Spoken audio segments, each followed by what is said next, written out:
Hi అండి, అందరు ఎలా ఉన్నారు? బాగున్నారా? ఈరోజు నేను ఆలు సమోసా చేస్తున్నాను. ఇది ఈవినింగ్ టైంలో పర్ఫెక్ట్ స్నాక్స్ అంటే ఆలు సమోసా అండి. ముందుగా 1 కప్ మైదా తీసుకోవాలి. ఇందులోనే 3 టేబుల్ స్పూన్ బొంబాయి రవ్వ తీసుకుంటున్నాను. 1 టీ స్పూన్ ఓమ తీసుకొని ఇలా కొంచెం నలిపేసుకొని ఇందులో వేసేసుకోవాలి.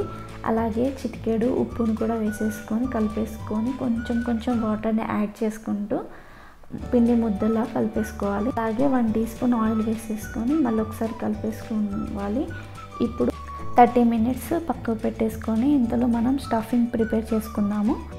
ఇక్కడ 3 ఆలుగడ్డలు తీసుకొని నేను బాయిల్ చేసేసుకున్నాను. ఇలా స్మాష్ చేసేసుకోవాలి. అలాగే స్టవ్ పైన బ్యాండీ పెట్టేసుకొని ఆవాలు జీలకర్ర వేసుకొని అలాగే 1 పచ్చిమిర్చి వేసుకొని వేగాక ఇందులోనే 3 క్యారెట్స్ కూడా వేసుకుంటున్నాను. ఇక్కడ నేను 1 కప్ మీడియం సైజ్ ఆనియన్ తీసుకొని ఇలా చిన్న పీసెస్లా కట్ చేసుకొని వేయించుకోవాలి. అలాగే గుప్పెడు పుదీనాని కూడా వేసుకోవాలి. పుదీనా అనేది ఆప్షనల్ అండి, నేను ఫ్లేవర్ కోసం వేసుకుంటున్నాను.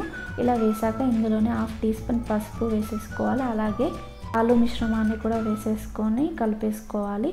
ఇలా కలిపేసుకున్నాక ఇందులో 1/2 టీ స్పూన్ కారం, రుచికి సరిపడా ఉప్పు, 1/2 teaspoon garam masala, 1/2 teaspoon జీలకర్ర పొడి ఇలా అన్నీ వేసేసుకొని కలిపేసుకోవాలి. ఇక్కడ నేను చాట్ మసాలా వేస్తలేను, ఎందుకంటే ఇక్కడ నేను పుదీనా తీసుకున్నాను కాబట్టి ఆ ఫ్లేవర్ చాట్ మసాలాతో సరిపోతుంది, అందుకే తీసుకోలేదు.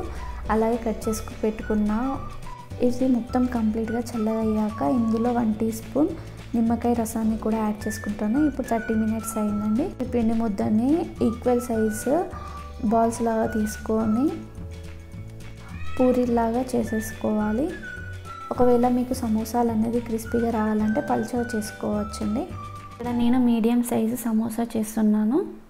అందులో చూపించినట్టుగా కొంచెం పెద్దగా పూరీలాగా చేసుకోవాలి.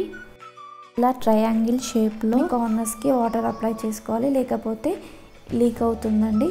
స్టఫ్ అంతా బయటికి వచ్చే ఛాన్సెస్ ఉంటాయి. ఇలా చేసుకున్నాక ఇందులో మనము ప్రిపేర్ చేసుకున్న ఆలు స్టఫ్ని ఇందులో పెట్టేసుకొని క్లోజింగ్ అనేది కొంచెం వాటర్ అప్లై చేసుకొని క్లోజ్ చేసుకోవాలండి. ఇప్పుడు స్టవ్ పైన కడాయి పెట్టేసుకొని ఆయిల్ హీట్ అయ్యాక సమోసాని లో ఫ్లేమ్లో వేయించుకోవాలి. హై ఫ్లేమ్లో వేయించుకుంటే సమోసాలు అనేది మాడిపోతాయి. ఇందులో చూసారు కదండి సమోసా ఎంత బాగా వచ్చిందో. అలాగే పచ్చిమిర్చి కూడా వేసుకుంటాను. ఇక్కడ నేను పచ్చిమిర్చికి కొంచెం లెమన్ రాసి వేయించుకుంటున్నాను. మిర్చి నార్మల్గా కూడా తినచ్చు, అంత బాగుంటుందండి.